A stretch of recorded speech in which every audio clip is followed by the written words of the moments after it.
If you've been seeking to deepen your knowledge of the energy-based physics underlying artificial intelligence, that is statistical mechanics, which is fundamental if you're going to study the Hopfield neural network, then the Boltzmann machine, then deep learning, you need to understand energy-based physics as the fundamentals. I'm Dr. Aliana J. Moran, often known as Dr. AJ, and I'm your host here with Themesis Inc.'s YouTube channel on statistical mechanics and also some career inspiration ideas, but mostly statistical mechanics or stat mech related to AI. Join me because we're going to go through something that's real essential if you are going to be pursuing deepening your knowledge of the advanced area of artificial intelligence, the area that requires energy-based physics as a fundamental substrate. Now, we all know that the resources to get on top of that, if you're a beginner, are not that easy to come by. So Themesis is devoted to providing you a calm, solid, steady, coordinated set of resources that'll take you through that. We call that getting people through the Donner Pass of artificial intelligence. And the reason that we say that is that it's the confluence of several disciplines, statistical mechanics being the predominant, but also sampling theory, like Markov chains, Gibbs sampling, and other areas, Bayesian logic as an example. So they all come together, but the dominant one is statistical mechanics.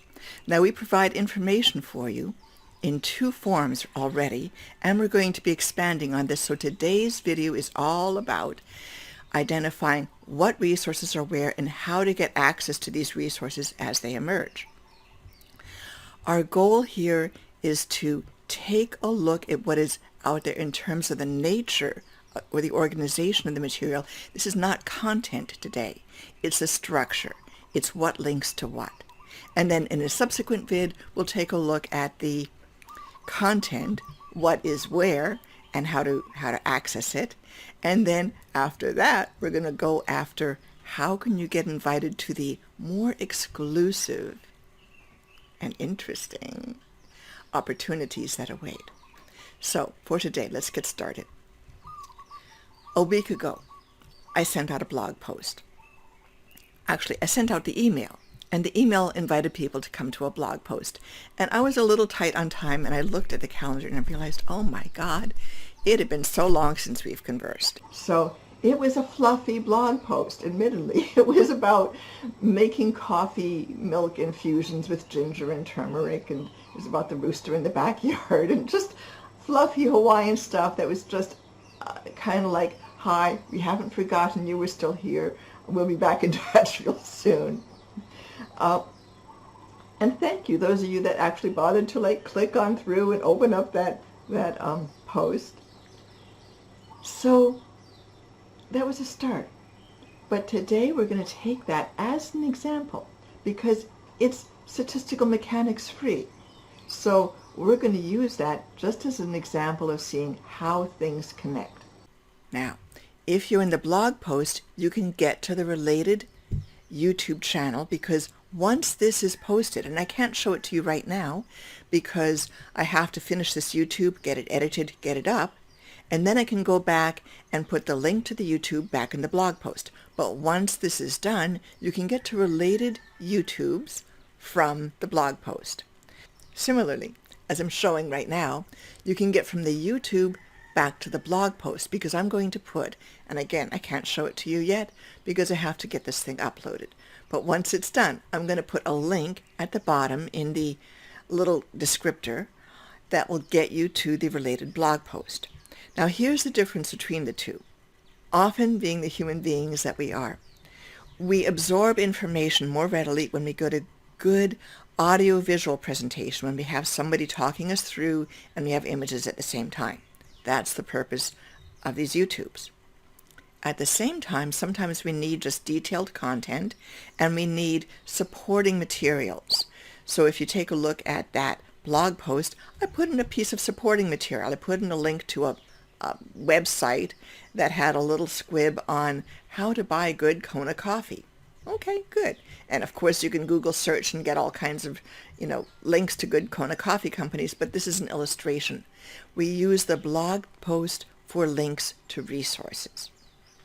And we also use the blog post for links to previous blog posts that are on the same theme, so it's easy to follow the thread.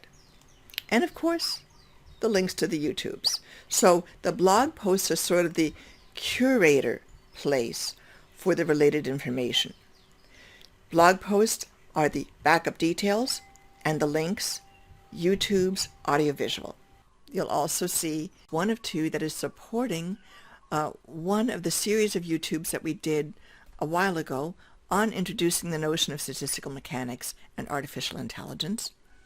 But that YouTube referenced a series of papers, and if you go to the supporting blog post, it picks up on two of those papers and gives you a little bit more of a squib on their content, and then the references in nice Chicago-style formatting, of course, and then the links to the papers, and then the link in that particular blog post to the preceding blog post, which had the same kind of material on two other papers. In other words, blog posts for content. There are three key takeaways today. Number one, we've got two kinds of content that are publicly available. We've got the blog posts and the YouTubes.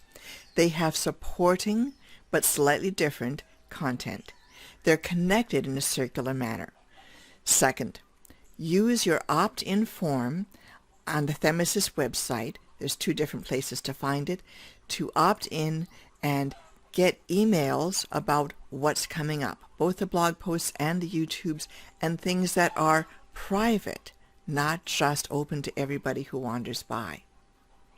Third, train yourself and your email system to bring the Themesis emails over to where you'll see them, naturally, and then yourself to open and click, because that behavior over time accumulates, and we'll know that you're interested, and we can send you invitations to the more interesting and exclusive events. Thanks for joining us. We'll see you again soon. Have a lovely day.